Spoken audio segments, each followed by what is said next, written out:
Hi, my name is Robert. I am the lead elementary pastor at First Church in the greater Tulsa, Oklahoma area. I've been in children's ministry for over 8 years. I started in children's ministry in high school, serving in a tech and teaching roles while I was in high school, and then I went on to serve a year as an intern at my home church in St. Louis, Missouri, in children's ministry before I moved to Knoxville, Tennessee to pursue a degree in ministry. When I was in Knoxville, I helped start a church plant with a friend, and I served as the children and family pastor there for 5 years. Then I moved back to St. Louis and served at my home church for 2 years as the children's pastor before moving to Tulsa, Oklahoma to serve as the lead elementary pastor here at First Church, a multi-site church. I've been serving here at First Church for the past 10 months in the lead elementary minister role. I'm a 26-year-old. I'm married, have been married for the past 5 years, and I have two 10-month-old boys. And while I'm young, my multiple ministry experiences have led me to one conclusion. That one conclusion is my most important job is actually not preaching and teaching about Jesus. It's keeping our ministry safe. Now, before you crucify me as a heretic, let me give you some background on my experiences that have led me to that conclusion. My experience in Knoxville gave me a wide range of ministry experience, especially when it comes to safety. Our church plant moved 5 times in 5 years. Our first ministry location was at a private Christian school. Our children's ministry space was actually on the lower level of our building, and above us was our adult worship auditorium. Our children's ministry space consisted of 3 classrooms: a nursery, an early childhood classroom, and an elementary classroom. And then our senior leadership, because we started to outgrow our early childhood space, decided that we needed to make a change. And so we decided, after meeting and talking about it, our senior leadership decided that we would try to convert one of the hallways in the building into a classroom space. Long story short, it did not work. And then shortly after that, we ended up beginning to look at some permanent space in a shopping mall down the street. We ended up signing a lease on that space and began renovating it, and shortly after we started renovating, we got kicked out of our building. So we decided, our senior leadership decided we're going to move to the parking lot. And so we began doing children's ministry in the parking lot. Our early childhood and nursery space combined, and we met in a hair salon in that shopping center. And our elementary space met in a parking lot near a driving range right outside of our building that we were renovating. And we were there for 5 weeks. It was really, really cold. The kids were crazy. It was a huge safety hazard. Our parking lot was right on a major thoroughfare with a 50-mile-per-hour speed limit. So trying to make sure that we kept our kids contained and safe was a very big issue. It began to get cold, and so our senior leadership decided that we're going to move to an indoor location. We began scouting out places and ended up moving to Big Mama's Karaoke Cafe, which is more or less a karaoke bar where we lived. And our children's ministry space was very unique. We checked in our kids right next to the beer taps, which I'm sure parents really appreciated. Our early childhood and nursery met in the arcade area of that bar, and our elementaries met in a back room, party room of that bar. And then we were there for probably about 6 months, began to warm up, and so we were running out of space rather quickly. It was a very small venue, and so we began to look for a new location, move number 4. We ended up moving to a high school, public high school, and our children's ministry met in one building at that high school, and there was a driveway, and our adults met on the other side of the road.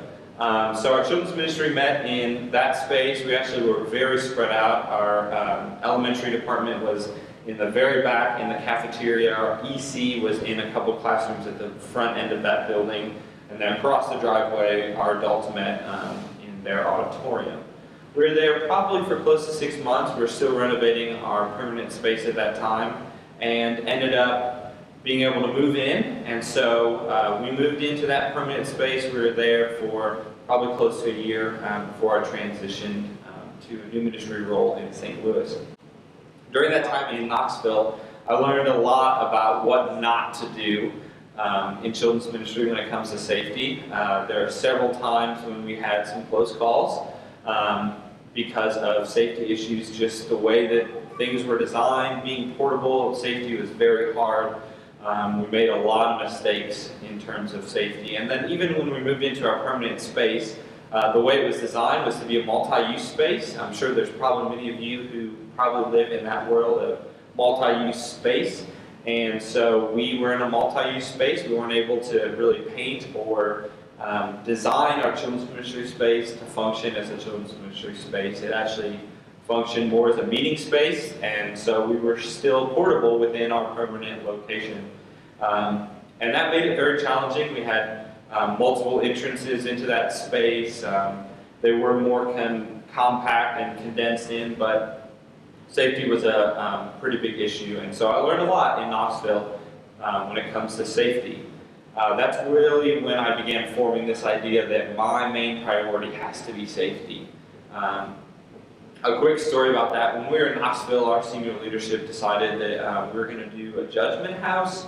And because our space was multi-use, we ended up converting all of the space that we used for children's ministry as that judgment house, which was an extremely bad idea because it was permanently up. We had kids who didn't want to come to children's ministry because it was terrifying.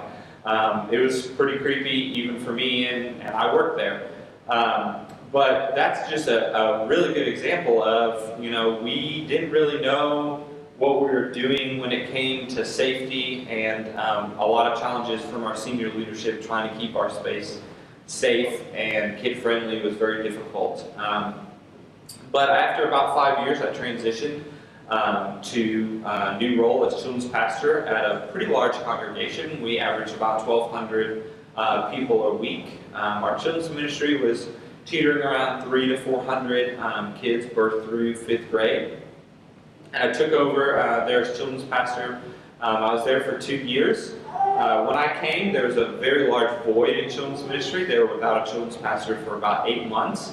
And the facility, like probably most of you, was a very old facility that was built in several phases over the course of 50 years. And so safety was an issue as we converted a very old building into a modern space to function as children's ministry.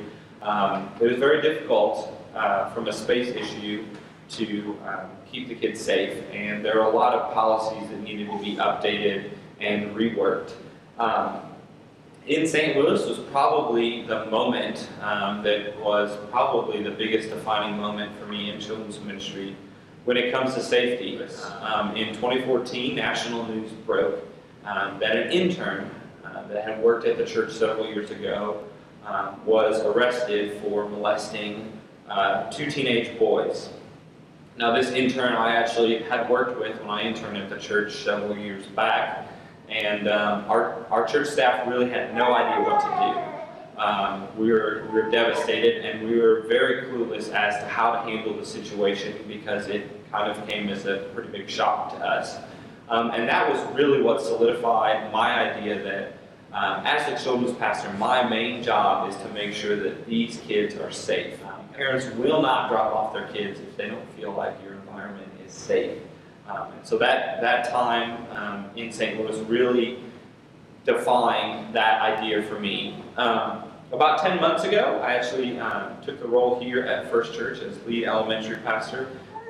Came on staff in January. First Church has its own unique challenges from a security standpoint. We're still a very large congregation, about the same size as the congregation in St. Louis when I worked there. But we're a multi-site church, which comes with its own unique challenges. We have one permanent location and we have two portable ones, and those challenges are very unique because each location has its own security issues, and because I cannot be at all three locations at the same time, as much as I wish I was a clone, I'm not. And so I can't be at all three locations, so security procedures and safety protocol has to be followed through by volunteers and part-time staff at all of our locations. So I have my own unique challenges at my current ministry role. We're not perfect by any means. I don't believe a children's ministry is ever perfect and that there's ever a time that you can say we've prevented everything that can be preventable from a safety standpoint, but we are trying and we're working towards that. And we are a very safe ministry. We work very hard to make sure that our children and family receive excellent programming in a very safe environment. I believe there are three key safety areas for all children's ministry, no matter what your context or your facility. Now, these three ideas I'm going to share are not revolutionary. They're actually quite simple, but I believe that these three areas are critical for the safety of your children's ministry. The problem is, for most of us in children's ministry, is that we are so busy preparing for that week's lesson and midweek and game and events that a lot of times we neglect the very important idea of safety in our ministry. Now, these three areas are security ahead, security amid, and security after. These are my 3 A's for A+ security in your children's ministry. During any service, event, or program, you must evaluate these 3 areas. Each security area is as important as the other. Here's a breakdown of how we can think about these areas. Again, this is not rocket science. It hopefully will provoke some questions and some ideas in your mind at how you can make your ministry more secure and be more safety conscious in your children's ministry. Security ahead. This will look different for each circumstance unique to your children's ministry, but the premise is the same. You are looking for and prepping for any security concern that may arise in your children's ministry. There are 2 key areas to look at when you think about security ahead, and that is facility and faculty. Facility. When was the last time that you walked around your facility looking for security concerns? Now, many of us in children's ministry, probably our main job, or even part of our responsibility is most likely not the safety and security of the facility. Because I believe that as a children's pastor, as a children's ministry leader, your job is the safety and security of the families and children that you serve. When was the last time you looked at your facility? Do all the doors in your facility work? Do they close? Do they lock? Are there broken items in your ministry, such as shelving, or chairs, or windows, or glass in your ministry that is broken? Are there fire hazards? Do the fire alarms in your ministry work? Do the fire extinguishers work? Are they up to date? Do you have a first aid kit? Is it stocked? Do you have an AED machine? Do you know how to use it? Are the hallways clear of obstructions? Now, many times in children's ministry, after an event like VBS or summer camp, a lot of times we are so tired that we end up just dropping things off in our children's ministry space. Now, here's the problem with that. Those things left in the hallway, those bins or stage props or staging items, those are security concerns for your children's ministry. Is there anything hanging from the ceiling that could potentially fall? Are the lights in your children's ministry worship space hung with safety cables? Are there cords across walkways? Do you have working exit and safety lights? Is there a severe weather plan, a fire plan, an intruder plan in your children's ministry? These are just some of the questions to be thinking about when you think about facility. Here's a perfect example of building security concern. In my children's ministry when I worked in St. Louis. In St. Louis, I had a children's ministry security director, and when he came on, I asked him to look around our facility and look for things that were security concerns that might be an issue that he could identify that we could fix. So he came back to me one day and he took me over to a stairwell in the middle of our children's ministry, stairwell that I walked up hundreds of times, multiple times a day. He turned off the lights and said, "What do you notice that's wrong?" And I looked around and I didn't see anything. And then he walked up to the safety light, pushed the test button, and nothing happened.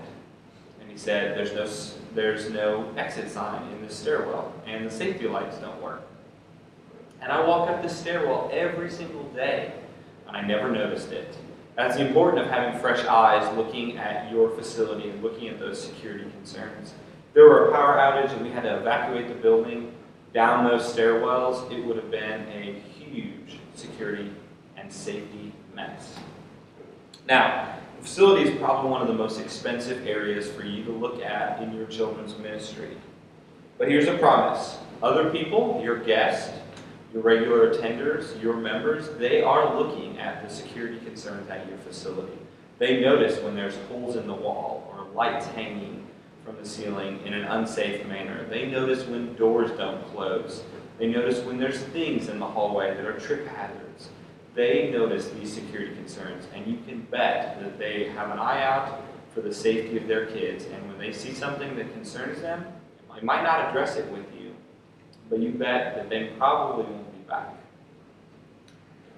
Second area to look at when thinking about security head is your faculty. Do you do background checks on all of your team members, no matter what capacity they serve in children's ministry? Even those people who work in administrative roles in your children's ministry who never ever interact with children.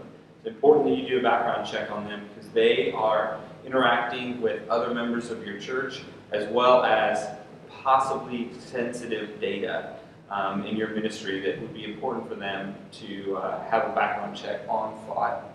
How well do you know your team? What type of training do you have? How many people on your team have CPR first aid training? Is your team trained to deal with a difficult child? Do they know what to do in case of a custody issue? When is the last time you reviewed your emergency plan with your team? Does your team know what to look for when it comes to abuse? Do they know the classic signs of grooming? These are all questions to ask about your faculty, your team members in your children's ministry. Another important thing that's huge that a lot of times we neglect because of the time it takes to do it is training. Proper training is key to a safe children's ministry. Now, security head is extremely important. If your facility and faculty are not prepared, then you are setting yourself up for a very dangerous situation. Now, the next area of security you should be looking at is security amid. This includes things like check-in systems, security teams, radio communication, locking doors, and so on. Security ahead and security amid are the two areas that families are looking most closely at in your children's ministry. Security amid is the actual security measures that you have in place for families. What kind of check-in process do you have? I know that computerized check-in is very expensive, but it is the safest. We had written check-in wristbands, and then we moved to check-in name tags that were handwritten at the church plant in Knoxville. It was hard to keep up with those handwritten check-in processes. I know the computerized check-ins are a huge expense, but they are the safest. I know many of you might have paper check-in, which is a great first step, but begin pricing and researching computerized check-in. It is well worth the investment. When you're looking at a check-in process, whether paper or computerized, you need to look at how safe the implementation of that process is. When I served as an intern at the church in St. Louis, we put our roll sheets right outside the classroom so that parents could check off their child, update any personal information on that roll sheet when they dropped off their child. Well, one night, we actually had a guy walking through the hallway, and he was looking in the window, and then he would look down at the roll sheet and scan it for names, and then move on to the next classroom. Now, it ended up he was just looking for what classroom his wife had dropped his kid off in, but that was a huge security concern. That guy had access to hundreds of names and contact information for families that attended and were members of our church. Later, when I came to serve as children's pastor at the church in St. Louis, they had upgraded to a computerized check-in system. Now, the problem with that system is it was probably made in some guy's basement. If you're familiar at all with computerized check-in systems, most of them you have to punch in a code or your phone number or scan a barcode. Well, this system, all you did was walk up and search for your last name, which means every single person in our church had access to the personal contact information for everybody else in our church just by simply searching their name in that database. Huge security concern. In addition to check-in systems, how does your team communicate in an emergency? Now, we're blessed at our current church that all of our department is within one room. So communication amongst team members is very easy. But most churches are not set up like that. They're either in a portable environment with multiple rooms, or they're in a facility that's been built in phases over time. Now, a lot of you might be thinking, oh, well, we'll just use our cell phones to text or call in case of an emergency. The problem with that is this. In a lot of those buildings, there are dead zones, which means it'd be very hard to communicate in an emergency with a cell phone. One of the things that we used was a two-way radio. This allowed communication for our team to happen instantaneously. And you can buy a headset so that your communication is private, but it allowed us to communicate if there was a security concern immediately. Now, an important thing to know about radios is you probably want to come up with some sort of code words to identify a security concern if it comes up, or a safety hazard across the radios. You probably don't want to say, hey, there's a strange looking guy in an orange shirt walking down the hallway looking in classrooms. That would not be good, because if that person intends harm, you've now escalated the situation. So in case of emergency situations, it's good to use code words, such as code red if there's a fire, or code black if there's an intruder. Just something to think about if you decide to use radio communication in your children's ministry. This is also a good place to talk about an independent security or safety team. We have one of these in St. Louis, and we call them our security team that wore red shirts that identified them as a security team member. Now, in hindsight, I probably would have gone with the word safety team rather than security team. Security team sounds a little standoffish, but our security team serve two roles. They're our front line of communication, keeping an eye out for any security or safety hazards that popped up, any sort of emergency, whether it be medical or bad weather. Our security team was right there. Now, they also served on our front line by greeting our guests, holding open doors, allowing parents through our secure area if they had a check-in tag, and being able to help track down parents of unruly or sick kids during service. Our security team was smiling every morning, and they were constantly on guard for a security concern. If this team was the team on the front line, they smiled, they made people feel welcome, but most importantly, they made people feel safe. The last thing to think about that I notice is generally overlooked when it comes to security is pickup tags. Now, most of us use pickup tags of some form, whether they're computerized or handwritten. Now, most of these tags come with a randomized number that matches the tag that you place on the child. Here's the security challenge, especially if you have lots of kids. First, do you have parents pick up their child, or do you dismiss children from the classroom to the church building to find their parent? If you're just dismissing them, that's a huge security problem. Parents are picking them up, but you aren't actually taking the parent tag and matching it to that child's tag, then what is the point of having a security tag system? The last area of security that you need to be looking at is security after. Many times we think our ministry is safe. As long as we have procedures and processes in place and our facility and our faculty are in line, we think our ministry is safe. However, the security after is critical to making sure that your ministry is truly safe and secure. Once we create policy, train, or upgrade security in a certain area, we walk away and leave it. The problem is that nothing remains constant in ministry. People come and people go. Things break. Things stop working. After every event, after services, After you make a security change, you need to test and evaluate. That's what security after is all about. Testing and evaluating your security processes and procedures.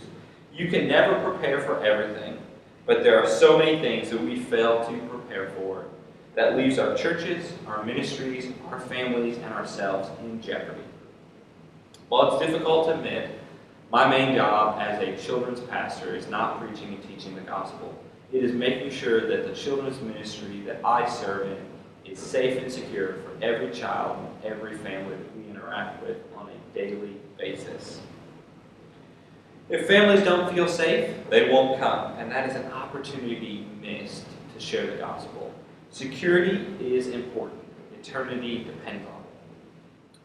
If you want more information about what I talked about today, or you want to connect with me and ask questions or continue this conversation, you can friend me on Facebook. It's facebook.com/Robert S. Gentry. You can follow me on Twitter @Robert S. Gentry. You can check me out on Instagram, or you can email me at rgentry@fccowasso.com. I'd love to hear from you. I'd love to talk about security concerns in your ministry. I'd love to hear what you're doing to make sure that your ministry is safe. Thank you so much for joining me. It's been an awesome time having an opportunity to share with you some security things that you can be looking at, some questions that you can be asking, some ideas that you can be thinking about to make sure that your children's ministry is safe.